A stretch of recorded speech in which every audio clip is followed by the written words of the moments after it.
என் காசுல ஹனிமூன் கொண்டாட்டமா? பாக்யராஜ், வடிவுக்கரசி காதல் கிசுகிசு. தயாரிப்பாளரோட பேச்சால பேய் பிடிச்சு ஆடுன நடிகை. 1979வது வருஷம் இயக்குனர் பாலகுரு இயக்கத்துல வெளியான படம் கன்னி பருவத்திலே. இந்த படத்துல பாக்யராஜ், வடிவுக்கரசி, ராஜேஷ் மாதிரியான பல பேர் நடிச்சிருந்தாங்க. இந்த படத்த ராஜ்கண்ணு தயாரிச்சிருந்தாரு. இந்த படம் நடிகை வடிவுக்கரசிக்கு ரொம்பவே முக்கியமான படம்.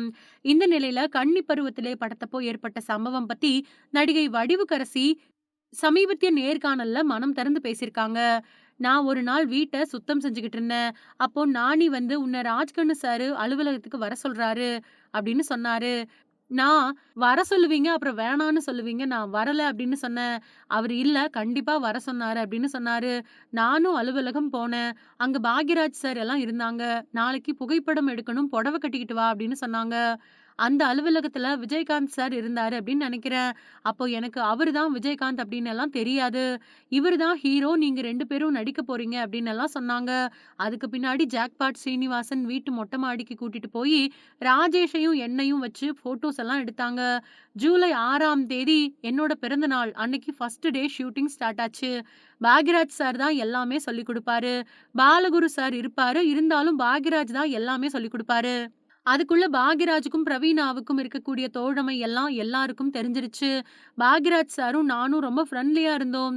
ஒரு கிளைமாக்ஸ் காட்சி எடுக்கிறப்போ இரவு பகலா வேல பார்த்துக்கிட்டு இருந்தோம். இந்த ஷூட்டிங் அப்போ எனக்கு மட்டும் தான் கார் குடுத்தாங்க. மத்த எல்லாருக்குமே வேன் தான் குடுத்தாங்க. நான் கொஞ்ச தூரம் போயிட்டு பாக்யராஜ் சார வேன்ல இருந்து இறங்க சொல்லி கார்ல கூட்டிட்டு போயிடுவேன். அப்போ பாக்யராஜ் அவரு கதையெல்லாம் சொல்லுவாரு.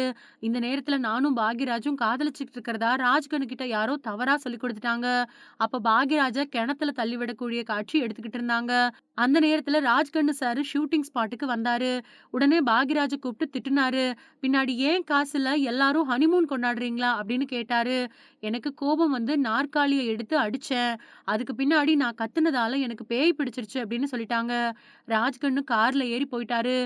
மறுநாள் காலையில வடிவுக்கரசிக்கு பேய் பிடிச்சிருச்சு அப்படின்னு செய்தித்தாள்கள்ல வெளிவந்துருச்சு அப்படின்னு சொல்லியிருக்காங்க வடிவுக்கரசி.